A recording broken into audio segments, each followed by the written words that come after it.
नमस्कार, आप देख रहे हैं प्रदेश का सबसे भरोसेमंद news channel India news Uttar Pradesh Uttarakhand. शाम के 4 बज चुके हैं और आप देख रहे हैं हमारा खास कार्यक्रम 4 का चक्रव्यूह। आज उन बड़े मुद्दों की ग्राउंड जीरो की रिपोर्ट हम आप तक पहुंचाएंगे अपने संवाददाताओं के जरिए, जिनका सीधा सरोकार आपसे होता है। गाजियाबाद से हमारे साथ हमारे सहयोगी जतिन गोस्वामी जुड़ेंगे, जो कि कृषि अध्यादेश के खिलाफ किसानों के प्रदर्शन के बारे में जानकारी देंगे। प्रयागराज से संवाददाता संदीप तिवारी जुड़ेंगे, जो कि सपाइयों के हल्ला बोल के बारे में जानकारी देंगे। वहीं महोबा में कारोबारी की मौत के मामले पर शुरू हुई जो सियासत है, उसके बारे में हमारे सहयोगी खुर्रम निजामी आपको जानकारी देंगे। सबसे बड़ा मुद्दा कि एक तरफ एक अध्यादेश लाया गया, लेकिन उसके बाद अब इतने दिनों के बाद, चूंकि कोरोना काल चल रहा था, अब इस मुद्दे पर जहां किसान इस वक्त प्रदर्शन कर रहे हैं, तो राजनीति भी लगातार हो रही है। भारतीय किसान यूनियन ने केंद्र सरकार की ओर से संसद में पेश किए जा रहे 3 कृषि अध्यादेशों को किसान विरोधी बताते हुए गाजियाबाद में यूपी गेट पर धरना प्रदर्शन करके अपना विरोध जाहिर किया। 3 कृषि अध्यादेशों के विरोध में किसान आज दिल्ली के जंतर मंतर पर धरना प्रदर्शन के लिए जा रहे थे, लेकिन पुलिस ने बैरिकेड लगाकर रास्ता रोक दिया। इसके बाद ये किसान यूपी गेट पर ही धरने पर बैठ गए। इन तमाम परिस्थितियों में अगर हम देखें तो मुद्दा अब गरमा रहा है। गाजियाबाद पुलिस ने लिंक रोड से यूपी गेट फ्लाईओवर के नीचे से दिल्ली जाने वाले रास्ते को पूरी तरह से बंद कर दिया है। धरने पर बैठे भारतीय किसान यूनियन से जुड़े करीब 100 किसान कृषि अध्यादेशों और सरकार के खिलाफ नारेबाजी कर रहे हैं। भाकियू के राष्ट्रीय प्रवक्ता राकेश टिकैत भी किसानों का साथ देने के लिए यूपी गेट पहुंच गए। एक मामला सिर्फ उत्तर प्रदेश तक ही सीमित नहीं है, बल्कि जो आसपास के तमाम राज्य हैं वहां पर भी किसान एकत्रित हो रहे हैं। हालांकि सरकार की तरफ से आज ही सदन के अंदर इस बात को फिर से स्पष्ट किया गया है कि ये जो पूरा अध्यादेश है, ये किसानों के हित का अध्यादेश है। इससे छोटे से छोटे किसान को न सिर्फ जमीन का मालिकाना हक मिलेगा, बल्कि उसकी फसल खेत से ही बिकनी शुरू होगी। इसमें बिचौलियों की भूमिका खत्म होगी। लेकिन इन तमाम बातों से इतर किसान यूनियन वो प्रदर्शन भी कर रहे हैं, अपनी नाराजगी जाहिर कर रहे हैं।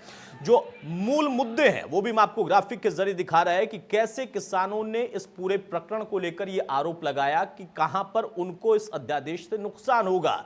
जहां सरकार एक तर्क दे रही है कि ना सिर्फ किसान, छोटे किसान, उनको फायदा होगा, उसी बीच में यह भी कहा जा रहा है दरअसल कि जो मंडी से किसान का लेन देन था, मंडी से जो एक उनका तालमेल था, उसको और बेहतर हम इस अध्यादेश से करेंगे। लेकिन इससे उलट जो किसान यूनियन है, किसान नेता हैं, वो कह रहे हैं कि ये बातें भ्रामक हैं और इससे ना सिर्फ किसानों का नुकसान होगा, बल्कि और ज्यादा जो बड़े किसान हैं उनको तो फायदा मिलेगा, बिचौलियों को भी फायदा मिलेगा, बड़ी कंपनियों को इसका फायदा मिलेगा।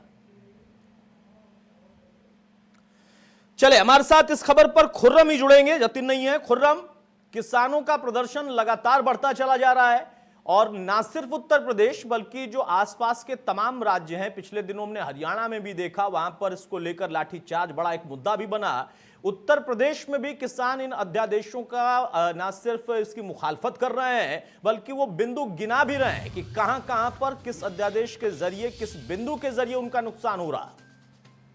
को देखिए, ये एक अच्छी बात है कि आप प्रदर्शन कर रहे हैं और आपको मालूम है आप किस पे प्रोटेस्ट कर रहे हैं, ये एक अच्छी बात है। लेकिन अगर अध्यादेश की बात बताएं तो किसानों को मालूम है कि कहाँ उनका नुकसान है, कहाँ उनका नफा है। और किसान एक ऐसी सोसाइटी का फ्रैक्शन है जिसको अपने हक और हुकूक मालूम है, लड़ भले ही ना पाए। लेकिन इस बार वो मालूम है कि अगर इस बार नहीं लड़ पाए तो उनका वजूद ही खत्म हो जाएगा, उनका अस्तित्व खतरे पड़ जाएगा। यही वजह है कि आप देखिए लगातार प्रदर्शन सामने आ रहे हैं और रुकने का नाम नहीं ले रहे हैं। ज्यादा किसानों की हम बात करें तो किसानों का साफ तौर पे कहना है कि अगर यह अध्यादेश लागू हो गया तो जाहिर सी बात है कि उनकी कमर टूट जाएगी, यानी कि जो खेती है वो खत्म हो जाएगी उनके हाथ से। ऐसा नहीं कि खेती करना लोग बंद कर देंगे, बल्कि जो उससे आपको फायदा मिलता है, मुनाफा मिलता है, या थोड़ा मिले या ज्यादा मिले, तो उससे आपको फायदा मिलता है, मुनाफा मिलता है, या थोड़ा मिले या ज्यादा मिले, वो किसानों को जो भी मिलता है वो भी मिलना बंद हो जाएगा। और उनका ये भी कहना है कि ये निजी हाथों में चला जाएगा। निजी हाथों में अगर एग्रीकल्चर सेक्टर चला जाता है हिंदुस्तान का, तो वो सिर्फ किसानों के लिए नहीं बल्कि पूरे मुल्क के लिए एक बड़े खतरे की घंटी होगी। क्योंकि अगर कृषि क्षेत्र निजी हाथों में चला जाएगा तो जाहिर सी बात है कि आज जो आपको फसलें मिलती हैं और आप उसको अफोर्ड कर लेते हैं, हो सकता है वो भी आपके अफोर्डेबिलिटी से बाहर हो जाए, यानी कि आप उसको अफोर्ड ना कर पाए। और किसान का वजूद तो इसलिए खत्म हो जाएगा क्योंकि जब कॉन्ट्रैक्ट फार्मिंग शुरू हो जाएगी अध्यादेश के हिसाब से और जब निजी के हाथों पहुंच जाएगा तो जो भी चीजें होंगी वो उनकी शर्तें चलेंगी। अभी तो ये था किसान प्रदर्शन कर रहे हैं, उनका हक है, वो अपनी बात रख रहे हैं, सरकार उनको उस तरीके से समझाएगी भी। और आज सदन के अंदर भी ये मुद्दा उठा, तोमर साहब ने वहां कहा भी कि जो सरकार है उसकी मंशा पर आप शक नहीं कर सकते, हमने हित वाला अध्यादेश लाया है किसानों के लिए। कुछ लोग भ्रमित कर रहे हैं। यहां सवाल यह है कि अगर कॉन्ट्रैक्ट की बात आ रही है तो कॉन्ट्रैक्ट पर फार्मिंग तो हम देख रहे हैं कि लगातार बढ़ती चली गई, वहां पर भी उस छोटे किसान को उतनी ही पीड़ा थी। अब यहां पर जो कॉन्ट्रैक्ट फार्मिंग का एक तर्क दे रहे हैं, बाकी अन्य बातें कर रहे हैं, सरकार कह रही है कि नहीं, छोटे किसानों को लाभ भी होगा, उनको मालिकाना हक भी मिलेगा। और भी कई बिंदु हैं, जो बिचौली है उनकी भूमिका खत्म होगी, छोटे किसान या किसान के खेत से उसकी फसल खरीद ली जाएगी और सीधे कंपनी उससे जुड़ाव रहेंगी, वहां बिचौलियों की भूमिका खत्म होगी। क्या ये बातें सरकार समझा नहीं पा रही किसान को, या वाकई ये मामला ना सिर्फ किसान के लिहाज से खतरनाक है बल्कि अब पॉलिटिकल भी होता जा रहा है? देखिए, अगर हम फार्मिंग की बात करें और हिंदुस्तान की बात करें और साथ में उन देशों की बात करें, मसलन ऑस्ट्रेलिया की बात करें, ब्राज़ील की बात करें, जहां बड़े पैमाने पर खेती आती है, तो आपको एक फ़र्क मिलेगा। फ़र्क ऐसे मिलेगा कि जो बाहर के मुल्क हैं, मसलन ऑस्ट्रेलिया ख़ास तौर से, जहां पर आलू की खेती ज़्यादा होती है, तो उनका धर्रा ये होता है कि बीघों का बीघों वो आलू बोते हैं। उनको मालूम होता है कि जो उनके पास की मार्केट है वहाँ की डिमांड क्या है। लेकिन हम लखनऊ, उत्तर प्रदेश, माफ़ करेंगे, देश की हम बात करें, हिंदुस्तान की बात करें, तो यहाँ के जो हमारे किसान हैं, ज़्यादातर बड़ा हिस्सा जो किसान तबका है वो इतना बड़ा नहीं है कि उसके बाद बीघों ज़मीन हो, वो बहुत कम ज़मीन में खेती करता है। और कुछ तो इतनी कम खेती ज़मीन करते हैं कि थोड़ा सा अपने लिए बचाते हैं, थोड़ा बेच करके बाकी चीज़ें लाते हैं या बार्टर सिस्टम चलाते हैं। आपको जहाँ अतुल हैरानी होगी कि अभी भी ऐसे बहुत से स्टेट है, जैसे मसलन बिहार है, जहाँ बार्टर सिस्टम आज भी चलता है। मसलन हमने अगर आलू उगाया है तो हम आलू के बदले टमाटर बार्टर करते हैं, ये सिस्टम चल रहा है। यानी कि हमको मालूम है कि अगर हम इसको बेचेंगे तो हमको कुछ मिलेगा नहीं, और जब पैसा नहीं मिलेगा तो हम टमाटर नहीं खरीद पाएंगे। तो वो क्या करते हैं, 1 किलो आलू बेच करके आधा किलो टमाटर ले लेते हैं। तो बार्टर सिस्टम आज भी एग्जिस्ट करता है। बिल्कुल तो बिल्कुल सही कहा खुर्रम। और यहां पर जैसा आपने उदाहरण भी दिया, देखिए कि एग्रीकल्चर के वजह से हमारे देश की पहचान है, किसान हमारी पहचान है, लेकिन छोटे छोटे जो देश हैं जिनमें से कुछ का आपने उदाहरण दिया, वहां का जो फार्मिंग पैटर्न है वो बिल्कुल अलग है, वहां पर जो लैंड फॉर्मेशन है वो बिल्कुल अलग है। हमारे यहाँ खासतौर से उत्तर प्रदेश और बिहार की हम बात कर लें तो बड़े किसान तो हैं जिनके पास बीघे बीघे की खेती है, लेकिन बहुत बड़ा तबका है जिसके पास जमीन नहीं, वो बाटा सिस्टम पर भी काम करता है, वो दूसरे की जमीन लेकर उसके आधार पर भी अपनी खेती ना सिर्फ करता है बल्कि उसको भी कुछ हिस्सा देता है, अपना भी घर चलाता है। तो ये सारा जो सिस्टम है वो उन तमाम देशों से बिल्कुल अलग है। खुर्रम हमारे साथ आप बने रहिए। जतिन हमारे साथ जुड़ चुके हैं। जतिन, किसान पहुंचना चाह रहे थे जंतर मंतर, लेकिन बैठना पड़ गया उनको बॉर्डर पर ही, नाराजगी बढ़ गई और टिकैत साहब भी वहां पर पहुंच गए। क्या मांग रखी गई और क्या आगे के लिए कहा गया?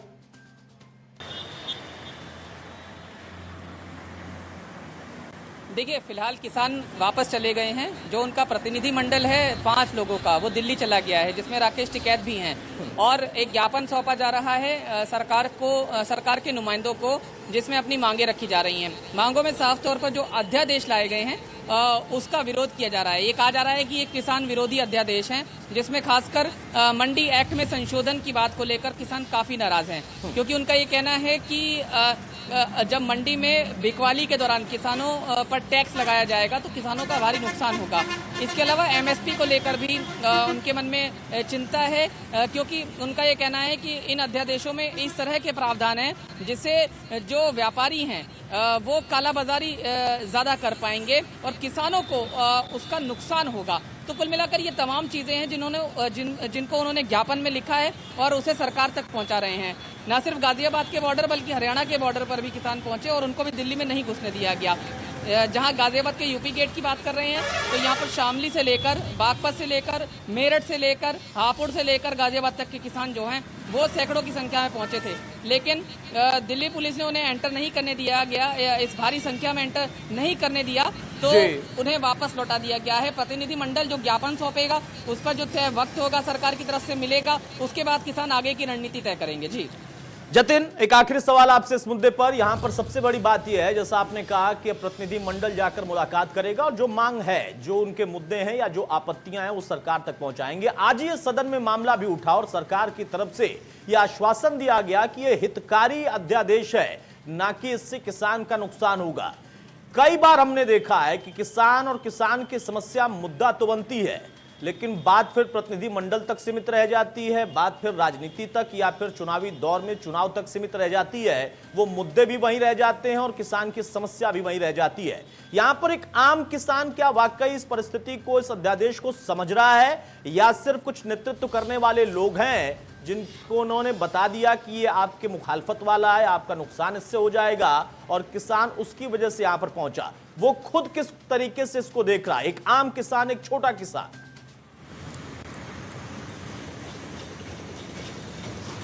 देखिए, यहाँ ये जानना बेहद इम्पोर्टेंट है इस सवाल के जवाब में कि पहले जो आश्वासन मिले क्या उन पर कुछ हो पाया।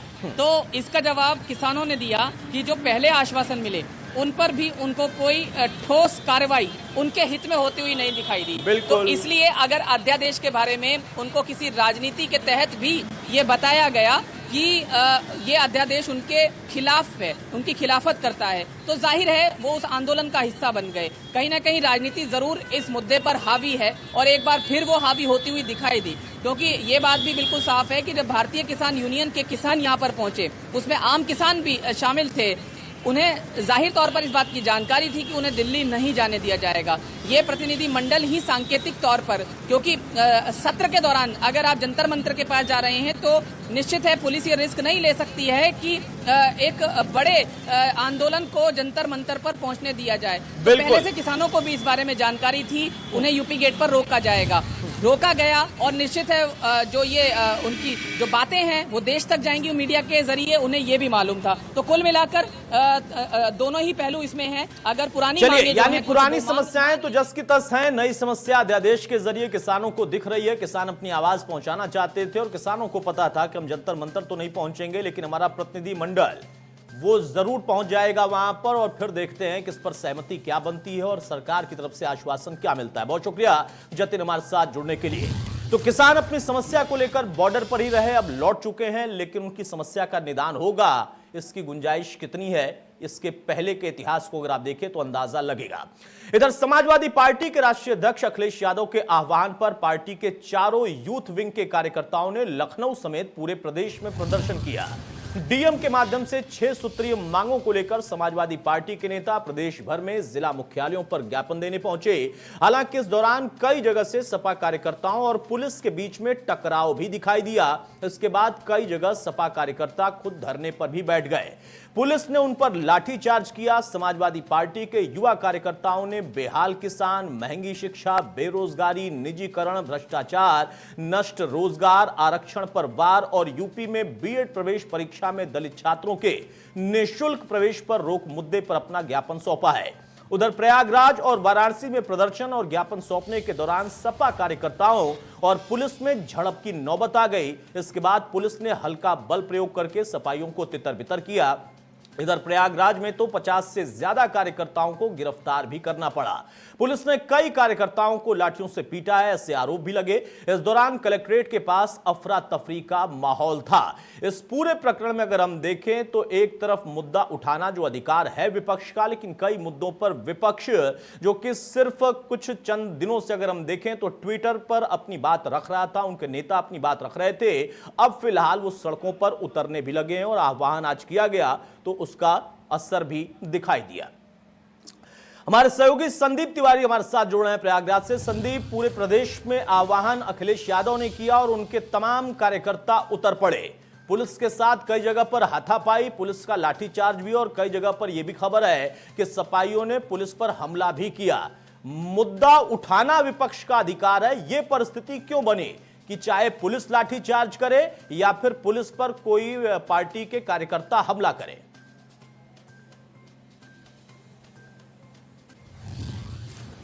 यहाँ पर प्रयागराज में सुबह से ही इस बात को लेकर तैयारी हो गई थी प्रशासन की तरफ से कि समाजवादी पार्टी के जो कार्यकर्ता हैं वो कलेक्ट्रेट पहुंचेंगे और अपना ज्ञापन सौंपेंगे। और ये माना जाता है कि समाजवादी पार्टी के जो कार्यकर्ता होते हैं वो हमेशा भीड़ में आते हैं और वो किसी भी स्थिति किसी भी परिस्थिति में वो अपनी चीजों को पूरा करने की कोशिश करते हैं, जिसको देखते हुए बैरिकेडिंग कर दी गई थी कलेक्ट्रेट और कचहरी के पूरे रास्तों पर जहां पर किसी को जाने नहीं दिया जा रहा। लेकिन इन लोगों ने जबरन कलेक्ट्रेट में घुसने की कोशिश की, जिस दौरान पुलिस और इनके बीच हल्की झड़प हुई, जिसके बाद समाजवादी पार्टी के कार्यकर्ताओं को गिरफ्तार कर उन्हें पुलिस लाइन भेज दिया गया। उन्होंने अपनी समस्त जो मांगे थी उसका ज्ञापन सरकारी प्रतिनिधि को सौंपा और साथ ही वो डीएम से मिलने की मांग कर रहे थे, कलेक्ट्रेट में घुसने की कोशिश कर रहे थे, जिस दौरान ये स्थिति बनी कि हल्का बल प्रयोग करना पड़ा पुलिस को, जिसको लेकर लगातार सफाइयों में इस बात की नाराजगी है कि जब भी वो कोई प्रदर्शन या अपनी बात को रखने की कोशिश करते हैं तो उनका दमन करने का प्रयास किया जाता है, उनको दबाने की कोशिश की जाती है, जो कमोवेश स्थिति आज भी यहां पर देखने को मिली। बिल्कुल सही कहा आपने कि जो कमोबेश स्थिति हमेशा दिखती है वो आज भी दिखी है, लेकिन मुद्दा उठाना लोकतंत्र में ये उनका विपक्ष का कर्तव्य भी है, लेकिन उसके तरीके भी अपने सीमित हो सकते हैं या फिर उसकी एक मर्यादा होती है।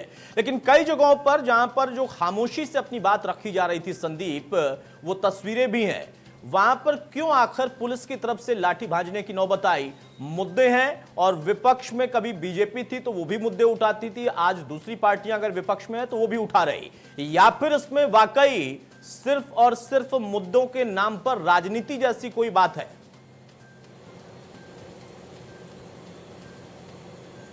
देखिए, राजनीति तो हो रही है, इसमें कोई दो राय नहीं कि राजनीति विपक्ष के द्वारा पूरी तरीके से की जा रही। कई ऐसी बिंदु हैं जहां पर सरकार विफल दिख रही है। बेरोजगारी पूरी तरीके से चरम पर है। आपको अगर मैं यही प्रयागराज की बात बता दूं कि अभी परसों रात में एक प्रतियोगी छात्र ने आत्महत्या कर ली, जिसने अपने स्पष्ट अपने सुसाइड नोट में लिखा हुआ था कि वो अपने जीवन से पूरी तरीके से परेशान हो चुका है क्योंकि वो आगे उसका भविष्य नहीं दिख रहा है। तो राजनीति तो कहीं ना कहीं हो रही है, ये सही बात है, लेकिन जो आपने कहा कि शांतिपूर्ण ढंग से कुछ जगह प्रदर्शन हो रहा है, उसके बाद पुलिस बल प्रयोग कर रही है, तो वो कहीं ना कहीं पुलिस या तो उन लोगों को रोकने में सक्षम नहीं हुई या फिर अपनी झुंझलाहट, अपनी खीज उन पर निकाल रही है जो लोग। चलिए, यानी संदीप हम ये कह सकते हैं कि इसमें राजनीति भी है और उसमें मुद्दे भी हैं। ऐसा नहीं है कि मुद्दे जो उठाए जा रहे हैं वो गौण हो चुके हैं या फिर उनका कोई आधार नहीं है। मुद्दे भी हैं, परिस्थितियां भी हैं, और जिन 6 सूत्री मांगों को लेकर ज्ञापन सौंपा गया, प्रदर्शन किया गया, उसमें बहुत हद तक सच्चाई भी है। लेकिन कई जगहों पर प्रदर्शन में चाहे पुलिस पर हमला हो या पुलिस की तरफ से लाठीचार्ज हो, उन दोनों की ही निंदा यहां पर होनी चाहिए। ऐसी परिस्थिति ना बने। विपक्ष का काम है, कर्तव्य है और अधिकार भी है मुद्दा उठाना, लेकिन उसकी भी एक मर्यादा होती है। और पुलिस भी अगर कोई प्रदर्शन हो रहा है, ज्ञापन दिया जा रहा है, तो वहां पर शांतिपूर्ण तरीके से उनको अपना मुद्दा रखने, उनकी बात सुनने का मौका दे सकती थी। बहुत शुक्रिया संदीप हमारे साथ जुड़ने के लिए, जानकारी देने के लिए। इधर महोबा के व्यापारी इंद्रकांत त्रिपाठी की मौत के बाद यूपी की सियासत गरमाई हुई है। राजनीतिक पार्टियों ने सरकार पर कानून व्यवस्था को लेकर लगातार तीखे हमले शुरू कर दिए हैं। इस बीच कांग्रेस के प्रदेश अध्यक्ष अजय लल्लू को पुलिस ने महोबा जाने से पहले ही हिरासत में ले लिया। कांग्रेस विधायक दल की नेता आराधना मिश्रा, अजय लल्लू, विस्फोटक व्यापारी इंद्रजीत त्रिपाठी के परिवार से मिलने जा रहे थे। वहीं पुलिस ने इंद्रकांत के बिजनेस पार्टनर पुरुषोत्तम से पूछताछ की। पुलिस ने पुरुषोत्तम को श्मशान घाट से ही उठा लिया था।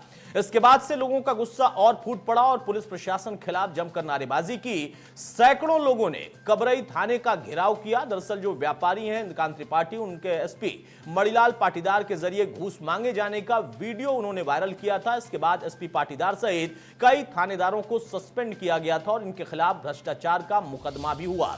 इधर कानपुर में मृतक व्यापारी के परिवार ने कहा कि एसपी राजा बनकर घूस मांगता था और इसने ही हत्या करवाई है। यह सीधा आरोप एक बड़े अधिकारी पर भी लगा है।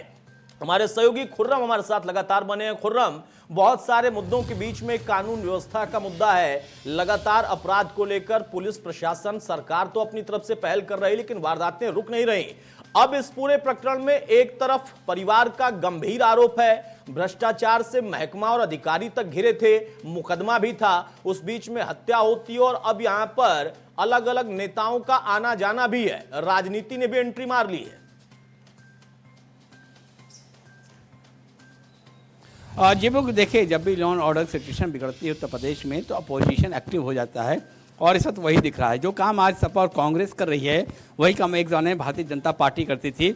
और लेकिन अफसोस की बात यह है और हैरानी की बात यह है कि अपोजिशन के लीडर्स जो हैं उनको जाने नहीं दिया जा रहा। आज लल्लू को रोका गया, मोना को रोका गया, आज साथी उनको देखे आप, उदयवीर सिंह उनको रोका गया जो समाजवादी पार्टी के एमएलसी हैं, सुनील सिंह साजन है रायबरेली टोल पर उनको रोका गया, और जो प्रदेश अध्यक्ष हैं पटेल समाजवादी पार्टी के उनको रायबरेली टोल पर रोक लिया गया।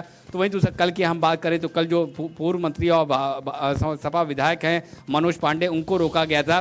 तो ये सब तमाम चीज़ें चल रही है। देखिए जो अपोजिशन उसको मालूम है कि लॉ एंड ऑर्डर एक ऐसी हालत है जब वो सीधे अपने आप को कनेक्ट कर सकते हैं आम जनता से, और जिस तरीके से लगातार हत्याएं हो रही हैं उसको रोक पाने में सरकार विफल हो गई है। बात एक दो हत्या की होती तो शायद संभल भी जाती, हर रोज़ एक ना कोई ऐसी वारदात सामने आती है जिसको लेकर के सरकार को अक्षम कहने की कोशिशें तेज होने लगती है विपक्ष द्वारा। तो आज भी एक ऐसी घटना सामने आई है। आज मोना को रोका गया, अराना मोना है जो कांग्रेस की विधायक है उनको रोका गया, साथ ही आप लल्लू जो प्रदेश अध्यक्ष है कांग्रेस के उनको रोका गया, और तमाम तरीके की बातें हो रही। लेकिन सवाल ये उठता है कि उनको रोकने से बेहतर ये है कि अगर सरकार जो है लॉ एंड ऑर्डर फ्रंट पर ज़्यादा काम करे और उस पर अपने को फोकस करे और अपने को कंसंट्रेट करे तो ज़्यादा हालात बेहतर हो सकते हैं। लेकिन अफसोस की बात यह है कि अपराध होता है और साथ ही संलिप्तता पुलिसकर्मी की लोकल थाने की भी सामने आ जाती है। बिल्कुल सही तो कहा ये खुर्रम हैरान कि करने वाली नेताओं बात है को कि रोक क्या लेना पुलिस आसान महकमा, है, लेकिन हैंडल जो कर- अपराध हो रहा है शायद उनको रोक पाना इतना आसान नहीं है। जैसा आपने कहा कि सरकार विफल है तो मुझे याद आता है कि शायद कल्याण सिंह का दौर या फिर मायावती को मैं क्रेडिट इसका दे सकता हूं। यही दो एक ऐसे मुख्यमंत्री जिन्होंने वाकई लगाम लगाई थी या उसका बहुत व्यापक असर दिखा था। उसके बाद से अगर हम देखें तो सरकारें नाकाम ही दिखती हैं। हालांकि इस पूरे प्रकरण में राजनीति हम देख रहे हैं, कभी बीजेपी करती थी, कभी यहां पर अब सपा कर रही है, बाकी अन्य दल कर रहे हैं। इसमें सबसे अहम चीज है जो राजनीति है वो होगी और ये होता रहा है। लेकिन जो गंभीरतम आरोप है परिवार का एक बड़े अधिकारी पर कि पहले राजा बनकर घूस मांगना, भ्रष्टाचार में लिप्त रहना, और फिर कहीं ना कहीं उनको आशंका है कि वहीं हत्या उन्होंने करवाई भी है। इस पूरे प्रकरण की उच्च स्तर पर किस तरीके से मॉनिटरिंग हो रही है, इसको लेकर क्या इस वक्त की खबर? देखिए जो टॉप लेवल है वो हर चीज़ को बड़े कायदे से ऑब्जर्व कर रहा है, बहुत बारीकी निगाहों से देख भी रहा है। लेकिन अफसोस की बात यह है कि जब ताबड़तोड़ घटनाएं होने लगती है तो जो टॉप लेवल ऑफिशियल्स होते हैं उनको भी समझ में नहीं आता है कि वो अपने को फोकस कहाँ करें। जहाँ भी जांच की बात आती है सामने वहाँ पर पुलिस अधिकारी दोषी पाए जाते हैं। अभी देखिए कल ही परसों की बात है जब विजिलेंस जांच ने 2 आईपीएस अधिकारी को दोषी पाया। उससे पहले उन्नाव रेप कांड में 2 आईपीएस को वहाँ भी दोषी पाया जाता है। लेकिन जो सरकार है वो आईपीएस के बीच वो मैसेज नहीं दे पा रही है कि अगर आप क्रिमिनल माइंडेड होंगे या क्रिमिनल्स के साथ चलेंगे तो हम आपको बख्शेंगे नहीं। ये तो कहा जाता है अधिकारियों के साथ ईमानदारी से काम करिए और मुस्तैदी से काम करिए, लेकिन जब वहाँ पहुँचते तो क्या हो जाता है किसी को समझ में नहीं आता है। लेकिन जो मॉनिटरिंग की बात आप कह रहे हैं अतुल, वो मॉनिटरिंग तो एक अरसे से हो रही है, लेकिन उसके बावजूद भी लगातार ऐसी घटनाएं सामने आ रही हैं। उसके साथ ही साथ ये भी सामने आने लगती है कि जो लोकल थाना है वो हैंड इन ग्लव्स क्रिमिनल के थे। तो क्या ये मान लिया जाए कि अब आसान हो गया है जो पीड़ित पक्ष होता है उसका ये कहना कि साहब जो लोकल थाना था उसने हमारी सुनी नहीं? इस एंगल पर भी जांच होनी चाहिए क्योंकि लगातार सही कहा खुर्रम आपने कि जब तो भी या तो घटना होती है तो ये खबर निकलकर जरूर आती है, वो चाहे लोकल एंगल की बात हो जाए, मॉनिटरिंग की बात हो जाए। और एक चीज तो है कि नेक्सस तोड़ने के लिए सरकारें बदलती हैं और वादा करके वो पार्टियां सत्ता में आती हैं, लेकिन इतना आसान नहीं। और खासतौर से पुलिस महकमे के भी अंदर यहां पर भी ना सिर्फ एक हत्याकांड है बल्कि भ्रष्टाचार का गंभीर आरोप है और अब सियासत भी दिखाई दे रही है। बहुत शुक्रिया खुर्रम हमारे साथ जुड़ने के लिए। तो 4 का चक्रव्यूह में हमने 3 मुद्दों पर चर्चा की। एक तरफ किसानों का मुद्दा, अध्यादेश और अध्यादेश को लेकर आंदोलन, अब उसका नतीजा क्या निकलेगा हम देखेंगे। उसी बीच में सियासत भी है और पार्टियां फिर से कोरोना काल के बाद सक्रिय नजर आ रही हैं सड़क पर। सियासत के लिहाज से कहें, विपक्ष के नजरिए से कहें, यह अच्छी तस्वीर भी है, लेकिन वहां पर शांति भी होनी चाहिए, मर्यादा भी होनी चाहिए। और साथ में अपराध को अगर हम देखें तो ना सिर्फ अपराध अभी भी लगातार हो रहा बल्कि उसमें कई ऐसे प्रकरण हैं जिसमें पुलिस महकमे और बड़े से बड़े अधिकारियों के ऊपर गंभीरतम आरोप है। यह अपने आप में और ज्यादा सवाल खड़े करता है। नमस्कार।